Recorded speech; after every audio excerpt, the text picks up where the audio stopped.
Good morning, students. Let's continue the chapter on the face of it. We have read out near about half chapter.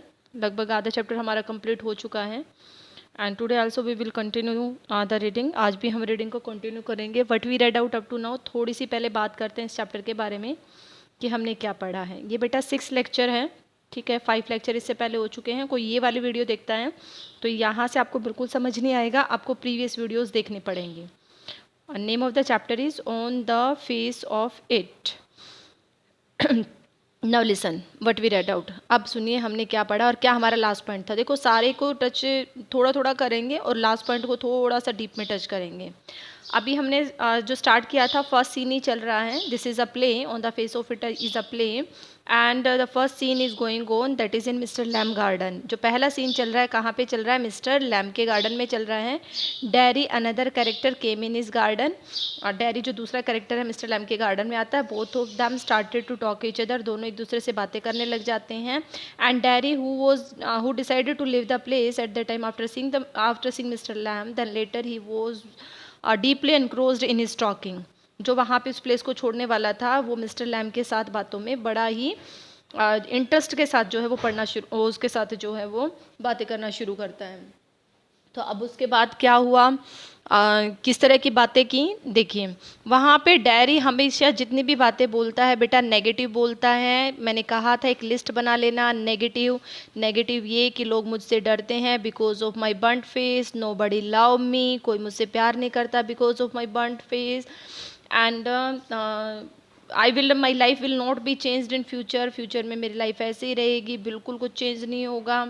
ठीक है. And people talk regarding मी. लोग मेरे बारे में बातें करते हैं, वो सारी नेगेटिव बोलता है. मिस्टर लैम क्या करता है? मिस्टर लैम उसकी बातों को जो है वो पॉजिटिविटी की तरफ ले जाने की कोशिश करता है. फर्स्ट एग्जांपल कहता है it's depend on us but how we are observing the world. जैसे वीड्स को कहता है कि वीड्स सब अनवांटेड कंसिडर करते हैं लेकिन मैं वीड गार्डन बनाता हूँ. तो ये अपनी अपनी सोच पर डिपेंड करता है. दूसरे एग्जाम्पल देता है कि ब्यूटी हमेशा बिस्ट से प्यार करती है. जो सुंदरता होगी हमेशा उसे बिस्ट ही अच्छा लगता है. तो ऐसा दिन आएगा तो उससे भी कोई लड़की प्यार करेगी. और तीसरा वो वहाँ पे कहता है regarding when he said that you don't love your my mother doesn't love me. ठीक है, मेरी मदर मुझसे प्यार नहीं करती. तो कहता है भी तुम उनसे प्यार करते हो. तो उसको उसकी रिस्पॉन्सिबिलिटी रियलाइज़ करता है कि भी लोग जो लोगों से आप पे वहाँ पे होप रखते हैं कि वो आपके साथ बिहेव करें तो ऐसी उससे ज़्यादा जो है वो आपको भी उनके साथ जो है अपनी ड्यूटी को कंप्लीट करना पड़ेगा. अपनी रिस्पॉन्सिबिलिटी आपको रियलाइज़ करनी पड़ेगी. तो इस तरह से उससे थोड़ा थोड़ा इंटरेस्ट आने लगा. अब वो कहता है how I can ignore all these things. कैसे मैं इतनी सारी चीज़ों को इग्नोर करूँ. तो यहाँ पे भी वो कहता है so lock yourself in a room. अपने आप को लॉक कर लो एक रूम में. Just like a man who did and at last he died because a picture fall on his head. He was thinking that nobody can hurt him in that room. उसे लगता था कि उस room में उसे कोई hurt नहीं कर सकता. तो एकदम से दीवार से पिक्चर गिरी और वो वहाँ पे उसकी डेथ हो गई. He death. तो इस तरह से कहते हैं कि the things will happen with you if you will run away from the situation then also the situation will follow you. अगर आप वहाँ पे बैड सिचुएशन से भाग रहे हैं तो भी कहीं ना कहीं वो आपको फॉलो करेगी. तो face that situation not to run away from that one. तो ये आप उस सिचुएशन को फेस कीजिए, उससे भागिए मत. इस तरह से सजेशन उसे दे रहा है. अब डायरी को इंटरेस्ट आने लगा. तो लास्ट पॉइंट जो यहाँ पे था जो हमने कल रीड किया था बेटा, यहाँ पे are you having any friend. ठीक है, उससे बातें करने लग जाते हैं भी तुम्हारा कोई फ्रेंड है. वो कहता है येस आई हैव हैविंग 100. देखो उसने एग्जांपल दिया मेरे पास 100 हैं. तो कहता है 100 and you are living alone in that big house. इतने बड़े घर में तुम अकेले रह रहे हो और तुम कह रहे हो मेरे पास 100 हैं. तो कहता है yes I am having 100. Children come here for taking toffees and apples, pears, and beside that a lot of people also come here for sitting near the fire. Fire के पास में, आग के पास में बैठने के लिए विंटर सीजन में लोग भी आते हैं. Everybody is my friend. जो भी यहाँ पे आता है वो मेरा फ्रेंड है. जैसे कि तुम. वो कहते हैं मैं तुम्हारा फ्रेंड हूँ. मैं तुम मुझे नहीं जानते, मैं तुम्हें नहीं जानता. How I could be your friend. वो कहते हैं there is a no need of write down the particulars. वो कहता है कि ये बिल्कुल मैटर नहीं करता कोई वहाँ पे. देखो ये था हमारा लास्ट पॉइंट बेटा कि बिल्कुल इम्पोर्टेंट नहीं है कि हम किसी इंसान की सारे डिटेल्स को लिखिए और फिर हम उसे अपना फ्रेंड समझें. ठीक है. देखिए अब इससे आगे हमने आज यहाँ से स्टार्ट करना है. You could tell me your name if you choose. ठीक है। मिस्टर लैम कहता है अगर तुम चाहो फिर मैं I am considering you my friend, मैं तुम्हें अपना फ्रेंड समझ रहा हूँ, लेकिन मैं तुम्हें फोर्स नहीं कर रहा, तुम चाहो तो मुझे अपना नाम बता सकते हो। And note if you didn't, अगर नहीं चाहते तो कोई ज़रूरत नहीं है। डैरी, डैरी कहता है डैरी मेरा नाम है, इट्स ओनली डेरेक, वैसे तो डैरी है बट आई हेट दैट, लेकिन मुझे डेरेक से नफरत है। ठीक है, और मुझे डैरी वर्ड अच्छा डैरी नेम अच्छा लगता है। If I am your friend, अगर मैं तुम्हारा फ्रेंड बनता हूँ ना फ्यूचर में, you don't have to be mine, I choose that term. ठीक है, तुम्हें जो है वो मेरे वाला ये नाम लेने की जरूरत नहीं है, मैं ये आई चूज़ दैट, मैंने इसे जो चूज़ किया है, आप तो तुम मुझे मेरे नाम से बुला सकते हो। मिस्टर लैम, सर्टेनली, भाई जो मैंने चूज़ किया ना डैरी, आप उस नाम से बुला सकते हो। कहते हैं बिल्कुल इसी से बुलाऊंगा। मिस डैरी कहता है I might never come here again, अब आगे देखो क्या कहता है, अगर सपोज करो मैं यहाँ दोबारा वापस नहीं आता। You might never see me again, तुम मुझे दोबारा नहीं देखते। And then I couldn't still be your friend, तभी मैं तुम्हारा फ्रेंड रहूँगा। मिस्टर लैम कहता है वाई नॉट, क्यों नहीं, बिल्कुल रहोगे। हाउ कुड आई, वो कहता है ऐसे कैसे हो सकता है। You pass people in the street and you might even speak to them, लोगों के पास से गली से गुजरते हो, उनसे तुम बातें भी नहीं करते। You might even speak to them, तुम वहाँ यहाँ तक मतलब उनसे तुमने कभी बात भी नहीं की है। And but you never see them again, लेकिन तुम उनसे उन्हें कभी देख भी नहीं पाते। तो it doesn't mean they are friends, इसका मतलब ये थोड़ी है कि वो सब लोग जो गली से गुजर रहे हैं, you might even speak to them, हालांकि तुम उनसे बोल सकते हो। सॉरी देखो यहाँ पे वो नहीं कि बोले नहीं हो, वो ये कह रहा है you pass people in the street, ठीक है, लोगों के पास से गुजरते हो। You might even speak to them, उनसे बोल भी सकते हो, बातें भी कर सकते हो, कुछ पूछ भी सकते हो। But you never see them again, लेकिन वो लोग तुम्हें दोबारा तो नहीं दिखाई देंगे ना, क्या पता कौन कहाँ से बिलोंग करता है। मान लो you are also going Delhi, ठीक है, मान लो दिल्ली जा रहे हो और आप बस में बैठे हो, तो इतने सारे लोग बैठे हैं वहाँ पे, ठीक है, आप चाहो तो किसी से बोल भी सकते हो भी कहाँ जा रहे हो, ऐसा है वैसा जो भी है, लेकिन फिर बाद में आप उससे कभी मिलोगे नहीं, क्या पता वो बंदा कहाँ किस कौन सी जगह से बिलोंग करता है। ऐसी बात वो कह रहा है कि it doesn't mean they are friends, तो इसका मतलब ये तो नहीं कि वो तुम्हारे फ्रेंड्स हैं, बोल सकते हो तो। कहता है मिस्टर लैम पॉजिटिविटी के साथ, doesn't mean they are enemies, तो इसका ये भी तो मतलब नहीं है कि वो मेरे दुश्मन हैं। आइदर डज इट, तो फिर भाई एक तो होगा ही, अगर दूसरा ऑप्शन नहीं है, आइदर मीन्स दोनों में से कोई एक, पता है ना आपको आइदर का मीनिंग, आइदर मीन्स दोनों में से कोई एक। तो वो कहता है कि भाई अगर ये नहीं है तो ये होगा, ठीक है। देखिए फिर वो कहता है daddy no they are just, वो कहता है नहीं वो कुछ नहीं, वो सिर्फ जस्ट है, नथिंग, कुछ नहीं है, पीपल सिर्फ आदमी है, दैट्स ऑल, बस, मतलब फ्रेंड नहीं है, फ्रेंड वर्ड नहीं लगा सकते। Mister people are never just nothing, भाई एक लिविंग पर्सन को तुम नथिंग कैसे कह सकते हो, नेवर, कभी नहीं। डैरी कहता है there are some people I hate, कुछ लोग हैं जिनसे मैं नफरत करता हूँ, जैसे वो फेवर कर रहा है ना लोगों का, वो कहता है बहुत सारे लोग हैं जिनसे मैं नफरत करता हूँ। Mister Lamb, that would do you more harm than any bottle of acid, वो कहता है कर लो तुम नफरत, उसे कहता है कर लो तुम नफरत, लेकिन ये नफरत तुम्हें एसिड की बोतल से ज़्यादा हार्म करेगी। Acid only Burns your face, acid ने तो सिर्फ क्या किया, तुम्हारे फेस को जलाया है। और डैरी कहता है ओनली, मतलब तुम्हें ये ओनली लग रहा है, are you getting the pain, उसका पेन समझ रहे हो ना बेटा। वो कह रहा है तुझे ओनली लग रहा है कि तुम्हारे सिर्फ फेस को जलाया है। मिस्टर लैम कहता है फिर like a bomb only blew up my leg, हर एक एग्जाम्पल को ना अपने ऊपर लेके जाता है ताकि उसे फील ना हो, ठीक है, वो अपने उसके ऊपर एग्जाम्पल ना लेके हर एक एग्जाम्पल को अपने ऊपर ले जाने की कोशिश करता है ताकि वो ज़्यादा वहाँ उस चीज़ को माइंड ना करें। वो कहता है जैसे कि मेरी टांग, भाई बॉम्ब से सिर्फ मेरी टांग उड़ी, there worse thing can happen, मेरे साथ तो इससे बुरा हो सकता था ना। You can burn yourself away inside, तुम अपने आप को अंदर से जलाते हो, जब अगर तुम किसी से नफरत कर रहे हो ना तो उस आदमी को कोई फर्क नहीं पड़ रहा। You are just hurting yourself, अपने आप को हर्ट कर रहे हो, रियलिटी है, लेकिन हम भूल जाते हैं, हम इन चीज़ों को हमें जो है वो याद नहीं रहती, और जब हमें पेन होता है ना तो हम सारे पेन दुख दर्द तो हमें ये चीज़ें पता नहीं चलती, लेकिन ये रियलिटी है कि हम अगर किसी दूसरे से नफरत करते हैं तो ये सोच लो हम अपने आप को नुकसान कर रहे हैं, हम अपने आप को अंदर से जला रहे हैं, नेगेटिविटी से भर रहे हैं। वो यही बात कह रहा है कि भी नफरत करो but you are hurting yourself. Daddy कहता है after I would come home, one person set, मतलब तुम्हें ये लगता है कि ये पेनफुल नहीं है। इंसिडेंट बताते हैं, मैं जब घर वापस आया ना, कहाँ से वापस आया? हॉस्पिटल से। मतलब जब उसके फेस पे एसिड गिरा, फिर वो हॉस्पिटल में रहा कुछ दिन के लिए, फिर घर वापस आया, तब की बात कहता है। After I had come home one person said, जब मैं वापस आया तो एक आदमी ने कहा, he would have been better off stopping in the hospital. अच्छा होता अगर ये हॉस्पिटल में ही रुकता। he would be better off with others like himself. वहाँ पे उसे इसके जैसे और भी मिल जाते, ये अच्छा होता, यहाँ वहाँ पे इसके जैसे दिखने वाले बहुत सारे होते हैं। she thinks blind people only ought to be with other blind people. अब ये वन पर्सन कौन है? she, ठीक है। उसने वो सोचती हैं, वो लेडी सोचती हैं कि अंधे लोगों को जो है वो किसके साथ रहना चाहिए? अंधों के साथ। और इडियट को किसके साथ रहना चाहिए? इडियट के साथ। अब वो देखो, वो उस वीमेन की सोच है बेटा, उस लेडी की सोच है, वो ऐसा सोच रही है। हर एक की थिंकिंग अलग अलग होती है ना। वो ऐसा, उसका सोचने में क्या था कि वो इन्फीरियर फील ना करें। जितने सारे बर्न हैं उनके साथ रहेगा तो इन्फीरियर फील नहीं करेगा, बिकॉज ऑल आर सेम। हम इन्फीरियर कहाँ फील करते हैं? हम इन्फीरियर वही तो फील करते हैं ना जहाँ पे हमसे ऊपर वाला कोई होगा, हमसे बेटर कोई होगा, ठीक है। हमसे अगर हम लोअर की तरफ जाएंगे तो वहाँ इन्फीरियरिटी तो आएगी ही नहीं, वहाँ तो सुपीरियरिटी आ जाएगी। तो इसीलिए वो कह रहा है कि उसे कहाँ रहना चाहिए था? जो उसके जैसे दिखते हैं। लेकिन देखो, मैं तो ऐसा समझती नहीं, सबकी अपनी अपनी थिंकिंग है, क्योंकि इससे नेगेटिविटी और ज़्यादा बढ़ जाएगी।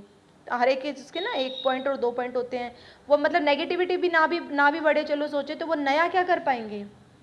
वो अपनी लाइफ में सिमट के रह जाएंगे ना, एक्सप्लोर नहीं कर पाएंगे कुछ भी, ठीक है। चलिए, मिस्टर लैम भी ऐसा ही सोचता है। मिस्टर लैम कहता है, and people with no likes all together, मतलब तुम्हारे कहने के हिसाब से तो जिसकी टांगे नहीं है वो सारे इकट्ठे, मतलब जो लेम हैं, जो लंगड़े हैं, वो एक जगह। डैरी, दैट्स राइट, बिल्कुल ठीक कहा, ऐसा ही। Mister Lamb, what kind of a world would that be, किस तरह का वर्ल्ड होगा ये? What kind of a world.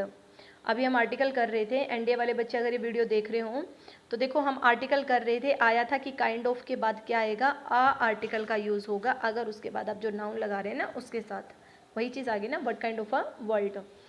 तो कहता है, अरे कैसा संसार बन जाएगा ये, वर्ल्ड कैसा बन जाएगा? सारे एक जगह एक जैसे जैसे लोग रहेंगे, तो क्या वहाँ पे कुछ डिफरेंट होगा? कुछ डिफरेंट नहीं होगा। डैरी कहता है, at least there would be nobody to stare at you, भाई कम से कम तुम कोई स्टेयर करने वाला तो नहीं होगा भाई, डिफरेंट नहीं होगा तो कोई तुम्हारे पास घूरेगा तो नहीं। स्टेयरिंग तभी होती है ना जब आप डिफरेंट दिखते हैं, तो कोई आपको स्टेयर नहीं करेगा, because we were not like them, इसलिए तो कोई स्टेयर नहीं करेगा कि हम उनके जैसे नहीं दिखते, क्योंकि सब सेम होंगे। मिस्टर लैम, क्योंकि उसको पता है डैरी को सबसे बड़ी प्रॉब्लम है स्टीयरिंग की, लोगों से, कि लोग उसकी तरफ स्टीयर करते हैं, लोग उसके बारे में बातें करते हैं। Mister Lamb, so you think you are just the same as all other people with burn faces. Mister Lamb कहते हैं, मतलब इसका मतलब तुम ये सोचते हो कि तुम जो अदर बर्न फेसेस पर्सन हैं, जो तुम उनके जैसे दिखते हो, just by what you look like, मतलब तुम उनके जैसे दिखते हो। एवरीथिंग इज डिफरेंट, भाई किस तरीके से तुम उनके जैसे दिखते हो, उसे पूछता है just by what you look like, किस तरीके से तुम उनके जैसे दिखते हो, हर एक चीज़ डिफरेंट है। Everything is same and everything is different itself, हर एक चीज़ सेम है और हर एक चीज़ डिफरेंट है। जैसे हम मिस्टर लैम्ब और डैरी की बात की बेटा, मैंने आपसे स्टार्टिंग में मैंने कहा 2 कॉलम बनाओ मिस्टर लैम्ब और डैरी के लिए, then I told you mister Lamb and Derry both are same but both are different, बोला ना मैंने बात, तो सेम मैंने सिमिलैरिटी दोनों में इम्पेयर्ड है। तो यही बात मिस्टर लैम कहना चाह रहा है, everything is same but everything is different itself, अपने आप में वो अलग भी होती है।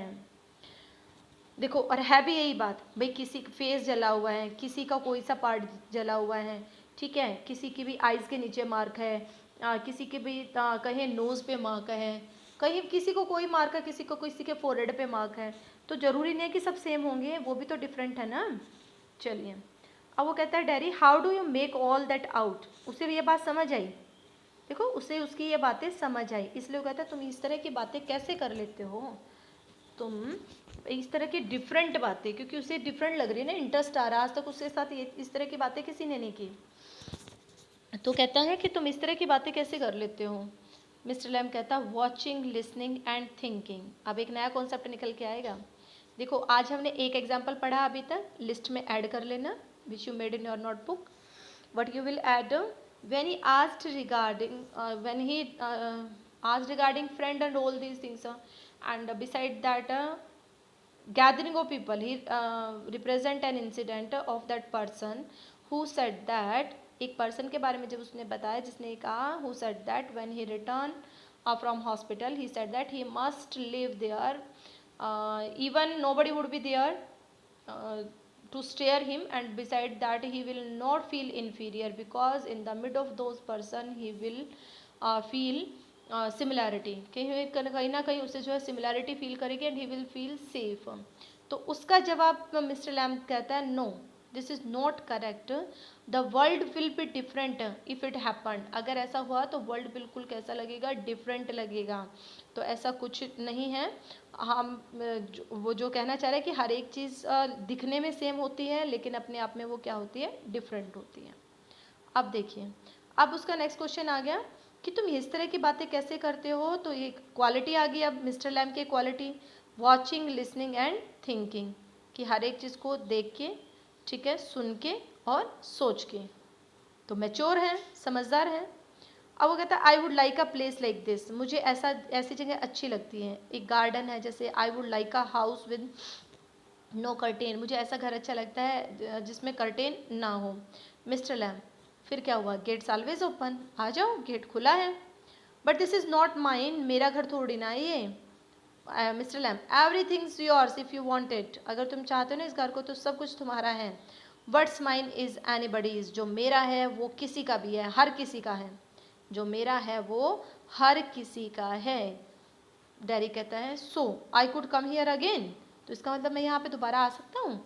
Even if you were out I could come here, जब आप बाहर हो तब भी मैं यहाँ पे आ सकता हूँ.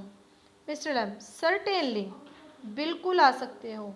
You might find others here, तुम्हें यहाँ पे और भी मिल जाएंगे. मिस्टर लैम, और फिर देखो औरों की बात आई ना, अदर्स भी मिल जाएंगे. वो कहता ओह. Mister Lamb, well that's need not stop you, you need not mind, तुम्हें यहाँ पे रुकने की ज़रूरत नहीं है. नीड नॉट माइंड, कोई भी चीज़ जो है वो माइंड करने की ज़रूरत नहीं है. ठीक है, that's need not stop you, कोई चीज़ यहाँ पे आपको ये मैं तुम्हें कोई फोर्स नहीं करा कि तुम यहाँ रुको. ठीक है, कोई मैं माइंड करने की ज़रूरत नहीं है. इट वुड स्टॉप दैम, मतलब उसे ये लगा कि वो ये कहना चाह रहा है कि अदर पर्सन होंगे तो मैं यहाँ पे नहीं आऊँगा. ठीक है, मिस्टर लैम को लगा, बात को समझना, उसने कहा ना when you will come here you will get others also here, तुम्हें और भी मिलेंगे. तो वो कहता ओह, ओ का मतलब दैट हिट हिम समवेयर, उसे कहीं ना कहीं ये चीज़ हिट हुई है. Mister Lamb thought that he is considering that he will not come if others people would be there, but the reality was different. Different थी. वो क्या डिफरेंट थी, देखो डैरी कहता है इट वुड स्टॉप दैम, ये उन्हें रोकेगा. दे वुड माइंड मी, मुझे उनसे कोई फ़र्क नहीं पड़ रहा लेकिन मेरी प्रेजेंस उनको माइंड करेगी. When they so me here, जब मुझे वहाँ देखेंगे, they look at my face and run, मेरा फेस देख के भाग जाएंगे. ये उसको है ना कितनी बड़ी गलत फहमी कि लोग उससे डरते हैं और उसका फेस देख के भाग जाते हैं. तो कहता it doesn't bother me if someone is here but my presence will bother others, लेकिन मेरी प्रेजेंस दूसरों को परेशान करेगी. They will run when they will see my face, जब वो मेरा फेस देखेंगे तो वो भाग जाएंगे. मिस्टर लैम, दे माइट, हो सकता है, दे माइट नॉट, पॉसिबिलिटी है. देखो मैंने बार बार कहती हूँ माइट का यूज़ किसके लिए है, पॉसिबिलिटी के लिए. मॉडल्स में पढ़ते हो ना पॉसिबिलिटी, तो ये पॉसिबिलिटी के लिए कि हो भी सकता है, नहीं भी हो सकता. You could have to take the risk, तुम्हें तो रिस्क लेना पड़ेगा भाई. So would they, you would have, sorry could नहीं है, you would have to take the risk, तुम्हें रिस्क लेना पड़ेगा. सो वुड दे, या तो तुम रिस्क लो या फिर वो लोग लेंगे. ठीक है, इस तरह से. Daddy, no you would, daddy कहता नहीं, ना तो वो लेंगे ना मैं, तुम लोगे. यू माइट हैव मी, या तो तुम मुझे चुनो. Loss all your other friend, अपने दूसरे फ्रेंड्स को खो दोगे मुझे चुनते हो तो. Because nobody wants to stay near me if they can help it, क्योंकि कोई भी मेरे पास नहीं रुकना चाहेगा. If they can help it, if can help it, जैसे होता है ना कांट हेल्प, ठीक है, कांट हेल्प, ये ईडियम मैं हमेशा बताती हूँ, अभी मॉडल की बात चल रही थी। ये कांट हेल्प बेटा एक फ्रेज है, एक ईडियम है। कांट हेल्प का मतलब कांट स्टॉप होता है, तो कैन हेल्प का मतलब क्या हुआ, स्टॉप। ठीक है, क्या हुआ, स्टॉप, दे स्टॉप इट। समझे कि जब मैं यहाँ पे होऊंगा, nobody wants to stay here if they stop it। ठीक है, वहाँ वो यहाँ आना क्या कर देंगे, रोक देंगे, यहाँ आना बंद कर देंगे अगर मैं यहाँ पे होता हूँ। Mister Lamb, I haven't moved, I haven't moved मतलब मेरे को कोई फ़र्क नहीं पड़ता। I will not be changed, मैं चेंज नहीं होऊंगा। नो, वो कहता नहीं कोई फ़र्क नहीं पड़ता, मतलब तुम नहीं बदलोगे, बोला नहीं। मिस्टर लैम कहता है when I go down the street the kids shout lamey Lamb. तुम्हें पता है जब मैं गली से जाता हूँ ना तो लोग मुझे, बच्चे मुझे लैम्बी लैम बोलते हैं। Kids is children, lamey lame, ठीक है, लंगड़ा, लंगड़ा लेम बोलते हैं। But they still come into the garden, मुझे इतनी पूरी तरह चिढ़ाते हैं और फिर भी गार्डन में आते हैं। इन टू माई हाउस, मेरे ही घर में आते हैं। It's a game, life is a game, life एक गेम है। They are not afraid of me, वो मुझसे डरते नहीं है। वाई शुड दे बी, डरना भी क्यों चाहिए, because I am not afraid of them, क्योंकि मैं उनसे नहीं डरता, दैट्स वाई नॉट, इसलिए वो नहीं डरते। मतलब मैं जब उनको कोई बात नहीं बोलता तो वो मुझे, मतलब उनको मना नहीं करता तो वो मेरे घर में आना बंद क्यों करेंगे। So you are thinking wrong, उसे क्या कहना चाह रहे हो, तुम गलत सोच रहे हो कि तुम आओगे, डैडी आता है तो दूसरे लोग नहीं आएंगे, तुम गलत सोच रहे हो, ऐसा बिल्कुल भी नहीं है। आगे देखिए, डैडी कहते हैं did you get your leg blown of in the war. अब उसने चेंज कर दिया टॉपिक को क्योंकि उसकी बातों में उसे इंटरेस्ट आने लगा है। ठीक है, बस बेटा आज यहीं तक, बाकी कल करेंगे, अभी काफ़ी कॉन्सेप्ट हैं। आज हमने 2 ही बातों को पढ़ा है, यहाँ तक हमारा कंप्लीट हो गया है। कल यहाँ से करेंगे। क्वेश्चन क्या आएगा, question regarding he represent his interest to stay there. ठीक है, वेंडेड, वेंडेड का तो पूरी सिचुएशन तो सारी एक्सप्लेन करनी है, but at last he represent the interest, he describe, he shows his interest to live with Mr. Lamb, and beside that he also represented he likes such place just like his garden। उसको उसके garden जैसी जगह जो है क्या होती है, बहुत अच्छी लगती है। कहीं ना कहीं अब डैडी का इंटरेस्ट यहाँ पे दिखने लगा है। ठीक है, चलो अब जब चैप्टर कंप्लीट हो जाएगा, मैंने कहा था 2 दिन हम सिर्फ और सिर्फ क्वेश्चंस वाली वो रखेंगे वीडियो, क्वेश्चन सारे समझाऊंगी किस तरह से आंसर्स देने हैं। अभी सिर्फ रीडिंग कर लो। Okay, thank you so much for watching this one.